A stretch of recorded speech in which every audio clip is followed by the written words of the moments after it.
Hi guys, welcome to my channel Mel's Life in England here, and today's vlog I will be updating you what's going on with my tomatoes that I planted way back June. These are the seedlings that have grown already, so some of the tomatoes are all ready to harvest, and like this one, as I left it a bit too long, so it's actually exploding here now. Them are just really slowly ripening up. So I'm in the greenhouse. These are my tomatoes that I planted June, July, August, 2 months ago, way back 2 months ago in the greenhouse. So as you can see, they have grown a bit tall. Actually, I harvested a few tomatoes in my greenhouse already. So the one in the greenhouse, which I thought is gonna do well, surprisingly it didn't do that well. It's actually the one that I planted outside the greenhouse are the ones that done really well. So I will show you later, guys, showing this in the greenhouse first. So there are a lot of fruit. It has produced a lot of fruits, as you can see there, so it's not so bad. We're now in September. It's just the beginning of September. So guys, I am going to pick this one out. Nice and shiny, but as you can see there, look, split. I think it's too much water. I probably watered it too much, but there are days that I wasn't able to water. Sometimes I'm just really tired from work. There you go, guys. So I'm gonna show you the ones outside the greenhouse after this. As you can see, a lot of tomatoes has been produced. Actually, some of them produced some kind of like brown spot on the bottom of the tomatoes. So this is called fungal plant infection that may come up in wet warm weather. Especially they are in my greenhouse that causing humidity, so there would be moisture around the plants that sits on the plants that causing these brown spots. Like this one, look. So I actually harvested a few like this. And what I did, I just actually cut it off, and half of it is actually fine to eat. So it's not bad at all. So let's go outside, guys, of the greenhouse. I will show you more of my tomatoes outside the greenhouse. Okay, see you in a bit. So here they are, the one from outside the greenhouse. So it has done well. Actually, guys, it's been raining as well this morning, so it's now like 1 p.m. UK time, England time. So the sky is a bit gray. There you go. So I'm just gonna quickly show you guys my tomatoes, just keep you updated from the one. These are the seedlings, the one I planted way back, was it June? I can't remember now. I should have checked before I vlog. So they over there, guys. So that's 1, 2, 3.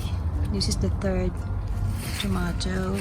They actually really heavy, so the tomato plant itself are leaning over the lawn, so we couldn't really cut the grass on the bottom because we don't really want to cut the tomato plant. So it's actually starting raining now, guys. So this is the fourth one, so I will be harvesting them in a minute.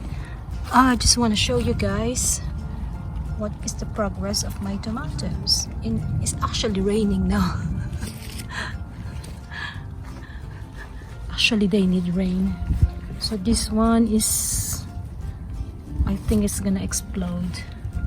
So as you can see, because they're very heavy, so they're leaning over They used to be upright and just against the wall, but now it's coming away from the wall because the tomatoes themselves are getting heavy. So I didn't do bad at all. It produces quite a lot of they produce a lot of tomatoes here. So this one is quite big. There you go, guys. This is actually big. So what I will do, even they're like this, I'm gonna start picking them out. So it will lighten the load.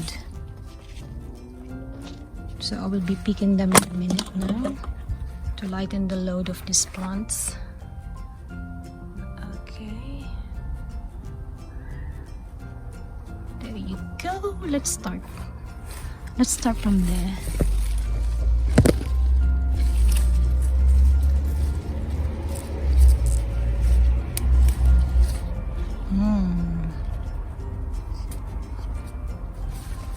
See, as this one is actually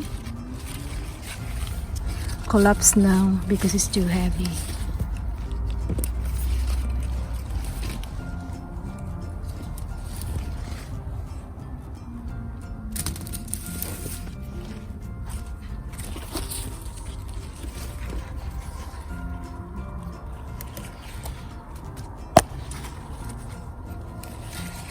Okay.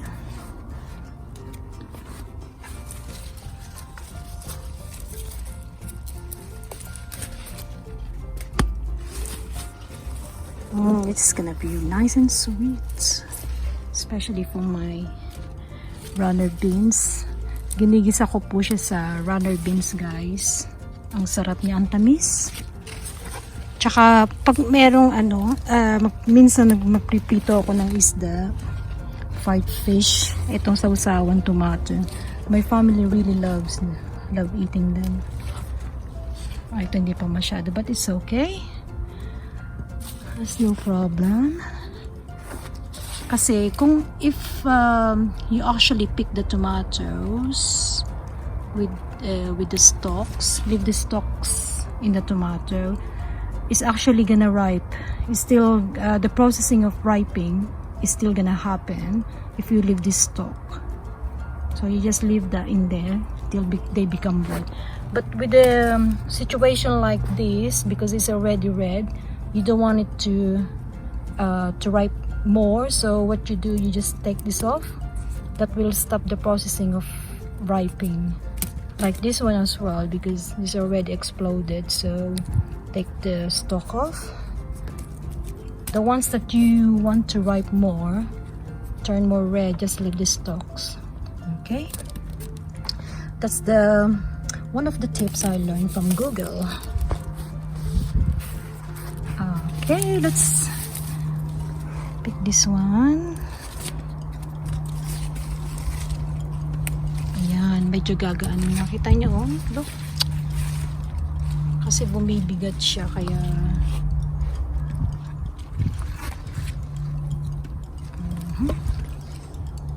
that one.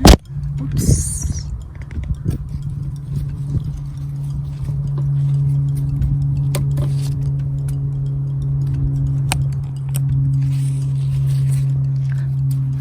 Let's pick the big one. This is a big one here. Maybe I will pick this now before the snails or slugs get into them. See, malaki siya, guys. Masarap tong igisa. Yum, yum, yum.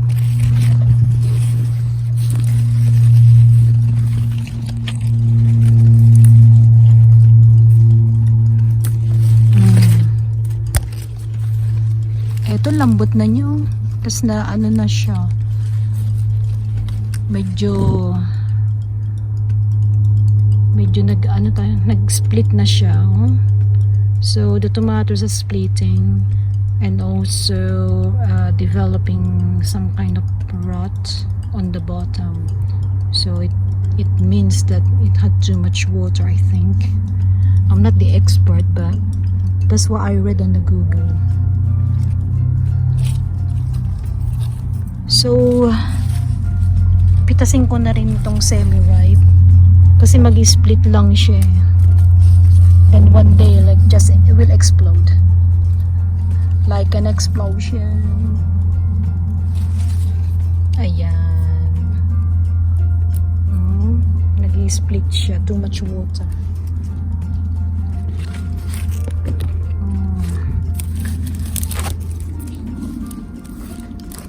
Marami pa dito.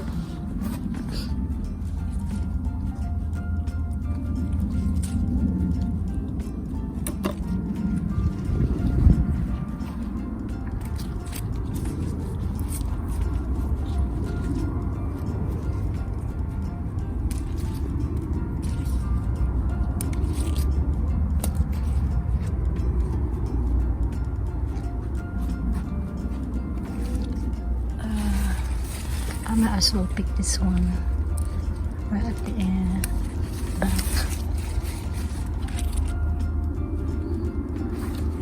So this is okay if you just leave the stalk, guys. It will ripe itself.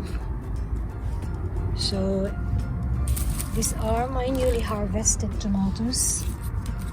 Oh, hang on, there's another one there on the bottom. We'll pick this one out as well.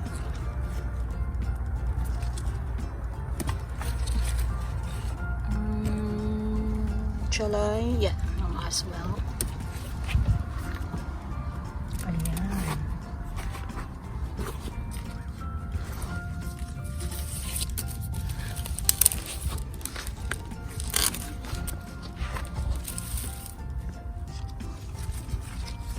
Okay, that's it, guys. And thank you for watching. We'll leave the rest maybe in a few days time. They'll be ready. This one is already splitting, it's not even ripe, and hopefully it's not gonna rot. So bye bye for now.